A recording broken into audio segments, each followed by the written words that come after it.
सुप्रभात बच्चों। और हम पढ़ रहे हैं सूर के पद पढ़ रहे हैं और सूर के पद में हमें 9वां पद का चलना है पढ़ने और उसका व्याख्या हम जानेंगे 9वें पद का। अब यहाँ उद्धव जी तो बार बार गोपियों को ज्ञान की बात बता रहे हैं। ज्ञान भी कौन सा? निर्गुण का। गोपियों के मन में एक कृष्ण बसे हुए हैं। गोपियाँ कृष्ण के अलावा किसी का नाम सुनना नहीं पसंद करती हैं। और जो उद्धव जी हैं वो निर्गुण का ज्ञान बता रहे हैं। कृष्ण के अलावा निराकार को अपने हृदय में धारण करने की बात कर रही हैं। अब गोपियाँ खींच जाती हैं और गोपियाँ गुस्सा के उनके ऊपर व्यंग करती हैं और गोपियाँ कहती, उद्धव जाग तुम्हें हम जाने, श्याम तुम्हें यहाँ नहीं पठवे, तुम हो बीच बुलाने। हे उद्धव, अब हम तुम्हें जान गए हैं कि तुम कितने ज्ञानी हो। हे उद्धव, हम तुमको अच्छी तरह से भली भांति अब समझ गए हैं। श्याम तुम्हें यहाँ नहीं पठे, तुमको बीच बुलाने। कृष्ण तुम्हें यहाँ नहीं भेजे होंगे, हम गोपियों के पास कृष्ण तुम्हें यहाँ नहीं भेजे होंगे। तुम तो बीच में ही कहीं मार्ग भूल गए हो और अपना मार्ग भूल के हम गोपियों के पास चले आए हो। हे कृष्ण, फिर से सुनिए। हे उद्धव, तुम कितने समझदार हो, हम तुम्हारी समझदारी को भली भांति जान गए हैं। कृष्ण तुम्हें यहाँ हम लोग के पास नहीं भेजे थे, तुम बीच में ही अपना मार्ग भूल गए हो और भूल के हमारे पास आ गए। ब्रज नारिन सो जोग कहत है, बात कहत न जाने। हे उद्धव, तुम ब्रज की इन बालाओं से, जिनके अंतर मन में केवल कृष्ण बसे हैं, कृष्ण के अलावा वो किसी और की कल्पना भी नहीं कर सकती। और तुम हम नारियों से, हम ब्रज की बालाओं से, हम ब्रज की नारियों से तुम निराकार ब्रह्म की उपासना करने की बात कर रहे, योग साधना करने की बात कर रहे हो। तुम्हें ऐसा करते हुए, ऐसा कहते हुए तनिक भी लज्जा नहीं आई? बड़े लोग न विवेक तुम्हारे, ऐसे भय अयाने। अयानी यानी अज्ञानी है बच्चों। अब कह रही गोपियाँ, बड़े लोग न विवेक तुम्हारे। तुम ज्ञानी तो हो, लेकिन बड़े लोगों जैसा, बड़े बड़े ज्ञानी महापुरुषों जैसा तुम्हारे पास बुद्धि नहीं है, विवेक नहीं है। तुम तो ऐसा बर्ताव कर रहे हो हम लोगों के साथ कि जैसे तुम बहुत बड़े अज्ञानी हो। हे उद्धव, बड़े लोगों जैसा, बड़े बड़े ज्ञानी लोगों जैसा तुम व्यवहार नहीं कर रहे हो। तुम इस तरह का व्यवहार कर रहे हो जैसे तुम बहुत बड़े अज्ञानी हो। अर्थात हमारे हृदय के मन स्थित को जब तुम नहीं जान पा रहे हो तो तुम्हारा ये बुद्धि विवेक किस काम का? हमसो कहली है हम सही के, जी गुण लेव सयाने।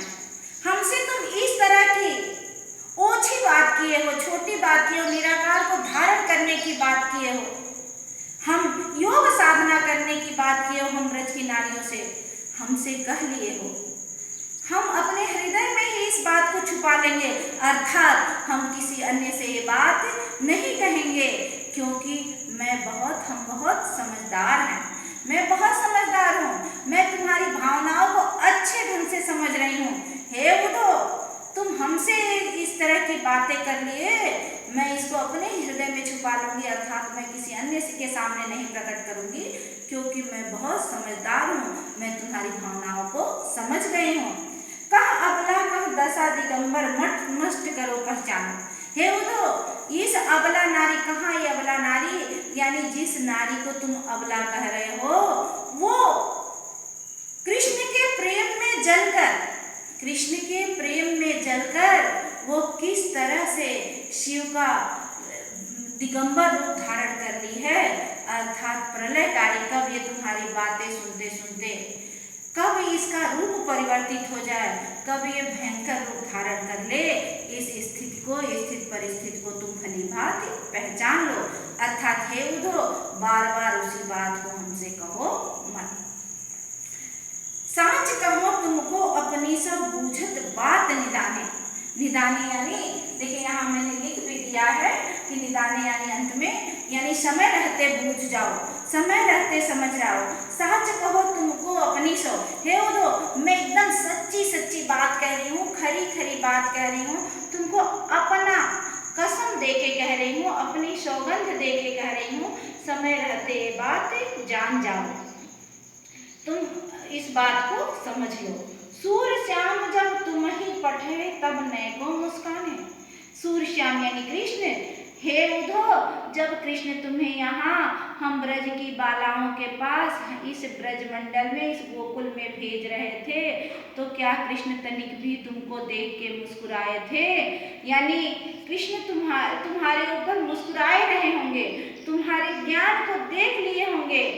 जब तुम्हें हम गोपियों के पास भेज रहे होंगे तो कृष्ण जरूर मुस्कुराए होंगे, अर्थात तुम्हारे ज्ञान और तुम्हारे तर्क को माप लिए होंगे। तो बच्चों, इस वीडियो में ये हमारा व्याख्या था पूरा।